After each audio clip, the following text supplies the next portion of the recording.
ಯಾರು ಬಂದು ನೋಡಿಲ್ಲ ಇಲ್ಲಿ ಅಷ್ಟೇ. ಬಸವರಾಜಪುರ ಗ್ರಾಮದಲ್ಲಿ ಹಾಡು ಹಗಲೇ ಅಂಗಡಿಯಲ್ಲಿ ವ್ಯಾಪಾರ ಮಾಡುತ್ತಿದ್ದ ಮಹಿಳೆ ಪ್ರಮೀಳಾ ಮಾರ್ಕಂಡೇಯ ಅವರ ಬಳಿ ಅಪರಿಚಿತ ವ್ಯಕ್ತಿ ಹೆಲ್ಮೆಟ್ ಹಾಕೊಂಡು ಸಿಗರೆಟ್ ಕೇಳಲು ಬಂದು ಏಕಾಏಕಿ ಕತ್ತಿಗೆ ಕೈ ಹಾಕಿ 55 ಗ್ರಾಂ ಮಾಂಗಲ್ಯ ಸರವನ್ನು ಅಪಹರಿಸಿ ಪರಾರಿಯಾಗಿದ್ದಾರೆ. ಬೈಕ್ ಚಲಾಯಿಸುವ ವೇಳೆ ತೊಂದರೆಯಲ್ಲಿ ಸಿಸಿಟಿವಿ ಫುಟೇಜ್ ದೊರೆತಿದ್ದು ಪೊಲೀಸ್ ಇಲಾಖೆ ಕಾರ್ಯಾಚರಣೆಯಲ್ಲಿ ತೊಡಗಿದೆ. ಈ ಘಟನೆಗೆ ಸಂಬಂಧಪಟ್ಟಂತೆ ಸಾಲಿಗ್ರಾಮ ಪೊಲೀಸ್ ಠಾಣೆಯಲ್ಲಿ ಪ್ರಕರಣ ದಾಖಲಾಗಿದ್ದು, ಈ ಸಂಬಂಧ ಸಾರ್ವಜನಿಕರು ಬಹಳ ಎಚ್ಚರಿಕೆಯಿಂದ ಇರಲು ಪ್ರಮೀಳಾ ಮಾರ್ಕಂಡೇಯ ಸೂಚನೆ ನೀಡಿದ್ದಾರೆ. ಪಟ್ಟಣದಲ್ಲಿ ನಡೆಯುತ್ತಿದ್ದ ಸರಗಳತನ ಇತ್ತೀಚೆಗೆ ಹಳ್ಳಿಗಳಿಗೂ ಆವರಿಸಿಕೊಂಡಿರುವುದು ಜನರಲ್ಲಿ ಆತಂಕ ಸೃಷ್ಟಿಯಾಗಿದೆ. ಎಷ್ಟು ಗಂಟೆಯಲ್ಲಿ ನಡೀತಿದ್ದು ಘಟನೆ? ಬಂದಲ್ಲಿ ಬೈಕ್ ನಿಲ್ಲಿಸಿದ್ರು. ಇದ್ರೊಳಗೆ ಬಂದು ಬೈಕ್ ನಿಲ್ಲಿಸ್ಬಿಟ್ಟು ಸಿಗರೇಟ್ ಕೊಡಿ ಅಂದರು, ಸ್ಮಾಲ್ ಕೊಡಿ ಅಂದರು. ಸ್ಮಾಲ್ ಇಲ್ಲ ಅಂದರೆ ಕಿಂಗ್ನೇ ಕೊಡಿ ಅಂದರು. ಆ ಕಿಂಗ್ ಕೊಟ್ಟೆ ಐತೆ ಜ್ಯೂಸ್ ಕೊಡಿ ಅಂದರು, ಜ್ಯೂಸ್ ಕೊಟ್ಟಾಯ್ತಲೆಯ ನಿಪಿಟ್ಟಿತ್ತು ಆ ಕಡೆ ಮೂಲೆಯಲ್ಲಿ, ನಿಪಿಟ್ಟು ಕೊಡಿ ಅಂದರು. ಆ ಡಬ್ಬ ತಗೊಂಡು ನಿಪಿಟ ಬಿಚ್ಚುತ್ತಾ ಇದ್ದೆ. ನಿಪಿಟ್ಟು ಅಂತ ಡಬ್ಬ ಕೈ ಹಾಕಿತ್ತು, ನನ್ನ ತತ್ತು ಕೈ ಹಾಕಿಟ್ಟು ಚೈನ್ ಕಿತ್ಕೊಂಡಿತ್ತು. ನಿಪಿಟ್ಟು ತೊಗೊಳ್ಳಿಲ್ಲ ನೀವು? ಹಾಕಿದ್ದೆ ಅಷ್ಟೇ. ಕಿತ್ಕೊಂಡಿದ್ದು ಒಂಟೆ ಹೋದ್ರು. ಅವ್ರ ಹಿಂದ್ಗಡೆನೇ ನಾನೇ ಬಡ್ಕೊಂಡು ಓಡ್ಬಿಟ್ಟೆ. ಅಯ್ಯೋ ಕಿತ್ಕೊಂಡೋಯ್ತಾವ ಕಣಪ್ಪ ಅಂದ್ಕೊಂಡು ಹಿಂದ್ಗಡೆನೇ ಬಡ್ಕೊಂಡು ಹೋದ್ರು.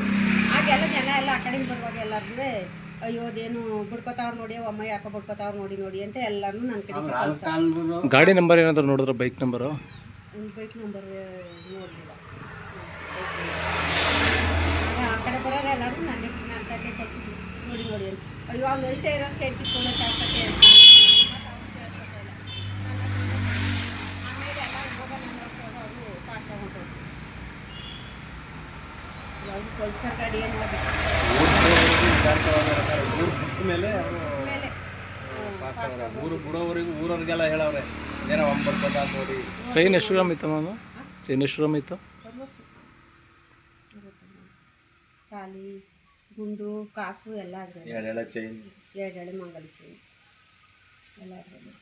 ಏನಂದ್ರು ಸ್ಟೇಷನಲ್ಲಿ ಕಂಪ್ಲೇಂಟ್ ಕೊಟ್ಟಿದ್ದೀವಿ, ಹುಡುಕ್ತಾ ಇದ್ದೀವಿ. DSP ಸಾರು ಎಲ್ಲ ಬಂದಿದ್ರು, ಮನೆ ಹತ್ರ ಅವರು ಬಂದು ಅವರು ಅಲ್ಲಿ ಕರ್ಸ್ಕೊಂಡಿದ್ರು ನಮ್ಮನ್ನು.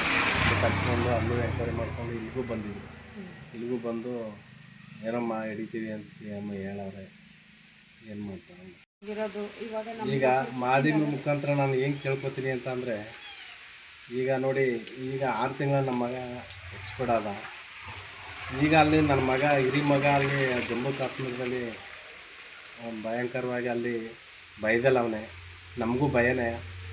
ಇಲ್ಲೇನು ಅಂದರೆ ನೋಡಿ, ಈ ಕೆಲಸ ಇಲ್ಲಿ ಇಂಥ ಬಡವರಿಗೆ ನಾವು ಸ್ವಲ್ಪ ಎಲ್ಲಿಂದ ಅಂಗಡಿ ಹಾಕ್ಕೊಂಡು ಏನೋ ಮಾಡ್ಕೊಂಡು ಜೋಡಿಸ್ಕೊಂಡು ಮಾಂಗಲ್ಯಕ್ಕೆ ಒಂದು ಇದಿರಲಿ ಅಂತ ಮಾಡ್ಕೊಂಡಿದ್ದು.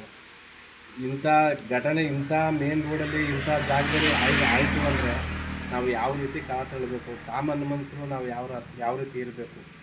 ಇದಕ್ಕೆ ನಾವು ನಮ್ಮ ಪೊಲೀಸ್ ಇಲಾಖೆ ಆಗಲಿ, ನಿಮ್ಮ ಮಾಧ್ಯಮದ ಬಗ್ಗೆ ನೀವು ಆಗಲಿ ನಮಗೆ ರಕ್ಷಣೆ ಕೊಡಬೇಕು ಅಂತ ನಾವು ತುಂಬ ಕಳೆಗಳಾಗಿ ಬೇಡ್ಕೊತೀವಿ ಅಷ್ಟೇ.